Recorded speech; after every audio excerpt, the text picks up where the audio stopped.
आज हम एक्सरसाइज 2.2 को करने के लिए जो आपको पहले से चीज़ें पता होनी चाहिए उसको पढ़ेंगे। और हमने पिछली वीडियो में ज़ीरोज़ क्या होते हैं और ज़ीरोज़ के बारे में और ग्राफ्स के बारे में बताया है। तो आपने वो वीडियो नहीं देखी तो पहले उनको देखिए, ऊपर आई बटन पर क्लिक कर लीजिए या नीचे डिस्क्रिप्शन बॉक्स में आपको लिंक मिल जाएगा।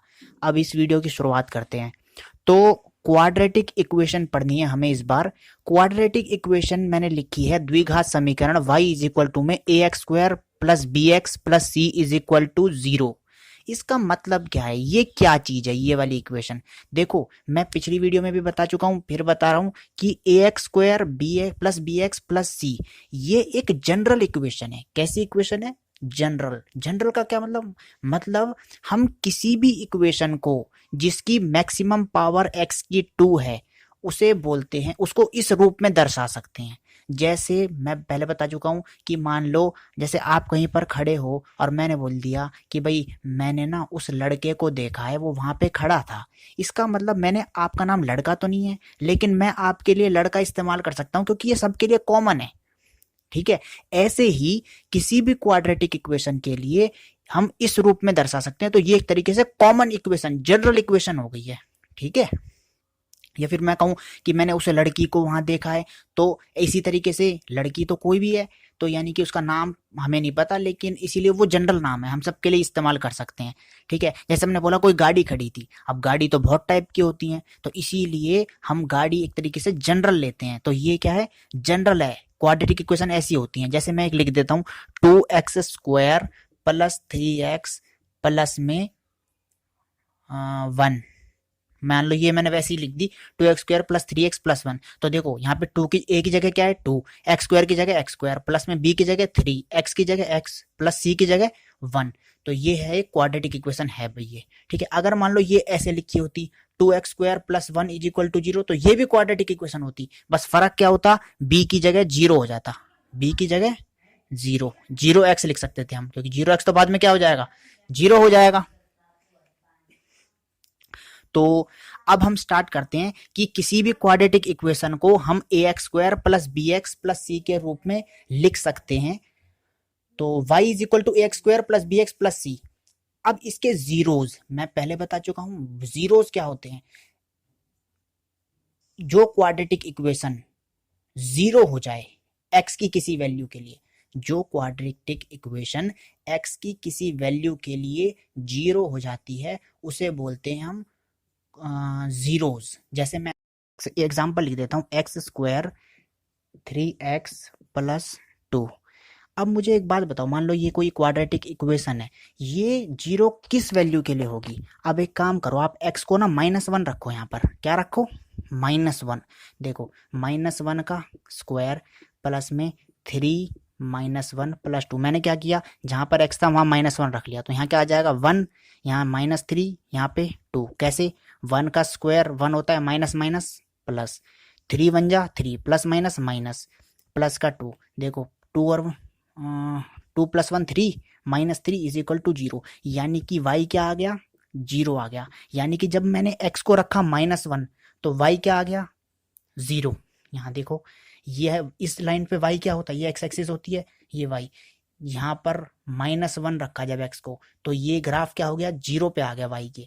तो यही होता है जीरो। सम ऑफ जीरोज और प्रोडक्ट ऑफ जीरोज क्या होते हैं? अब देखिए, सम ऑफ जीरोज यानी कि शून्यांकों का योग। जब किसी भी द्विघात समीकरण या क्वाड्रेटिक इक्वेशन के जीरोज आपको मिल जाते हैं, मान लो किसी ने आपको क्वाड्रेटिक इक्वेशन नहीं बताई लेकिन उसके जीरोज बता दिए, तो आप उनसे इक्वेशन कैसे बनाओगे, उसके लिए यूज होता है ये। जैसे सम ऑफ जीरोस का फॉर्मूला होता है अल्फा जमा beta is equal to -b/a।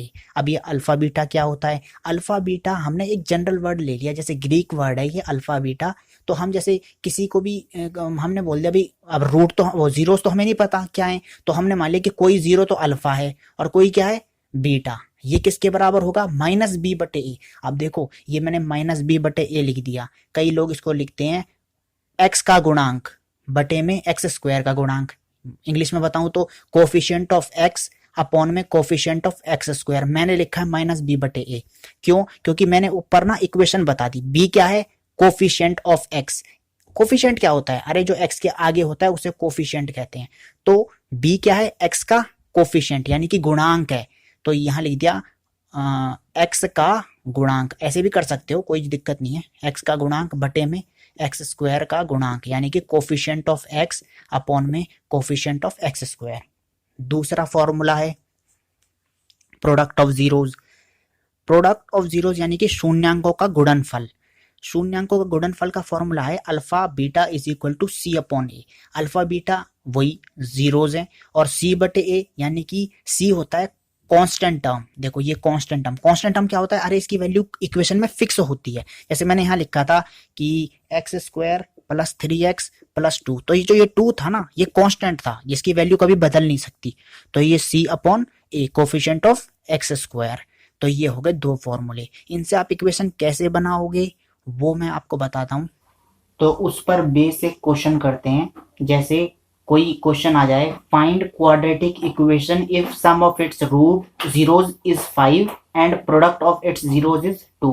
मान लो कोई क्वेश्चन आ जाए कि भाई कोई द्विघात समीकरण है जिसके सम, अगर उसके जीरोज का सम करें तो 5 आए, और उसके जीरोज को अगर हम मल्टीप्लाई करें तो 2 आए, तो बताओ वो इक्वेशन क्या है। तो इस क्वेश्चन को आपने कैसे सॉल्व करना है, आपने पहले लिखना है लेट द क्वाड्रेटिक इक्वेशन। माना कोई क्वाड्रेटिक इक्वेशन है, क्या है वो, ax square plus bx plus c is equal to 0, क्योंकि हम हर इक्वेशन को ऐसे तो लिख ही सकते हैं। अच्छा, उसके बाद हम बोलेंगे कि जी सम ऑफ जीरोस का क्या फॉर्मूला होता है। सम ऑफ जीरोस का जो फॉर्मूला वो होता है माइनस b बटे a। देखो जब मैं ये लिख देता हूँ ना, तो मुझे यहाँ पे फिर कोफिशिएंट या गुणांक लिखने की जरूरत नहीं है। अच्छा, सम ऑफ जीरोस कितना दे रखा है मुझे, 5, तो मैं यहाँ लिख दूंगा 5 इज इक्वल टू में माइनस में b अपॉन a। तो बताओ जिसके नीचे कुछ नहीं होता उसके नीचे क्या होता है, 1। तो यहाँ पे एक तो ये आ गया। दूसरा हम बोलेंगे प्रोडक्ट ऑफ जीरोस। क्या बोलेंगे, product of zeros. Product of zeros क्या है, तो ये क्या कितना दे रखा है हमें, 2। तो ये कितना, वैसे क्या होता है इसका फॉर्मूला, c अपॉन ए। तो इसका मतलब 2 अपॉन 1। तो यहाँ से मैं कर देता हूँ, तो यानी कि c कितना है, 2 है। यहाँ पे भी a, देखो a कितना है, 1, और माइनस b कितना है, 5। अब देखो c कितना है, 2, तो c तो आ गया 2, a आ गया 1, लेकिन b क्या है, यहाँ दे रखा है माइनस b है जो वो बराबर है 5 के।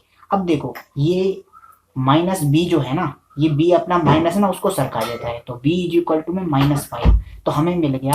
अब हम ये तीनों चीज यहाँ रख देते हैं फर्स्ट इक्वेशन में, इसको बोलते हैं इक्वेशन नंबर 1। तो हम बोलेंगे यहाँ पे आ जाएगा a की जगह तो 1 एक्स स्क्वायर प्लस में b कितना है, -5 है, तो यहाँ बोलेंगे b की जगह -5x प्लस c कितना है, 2।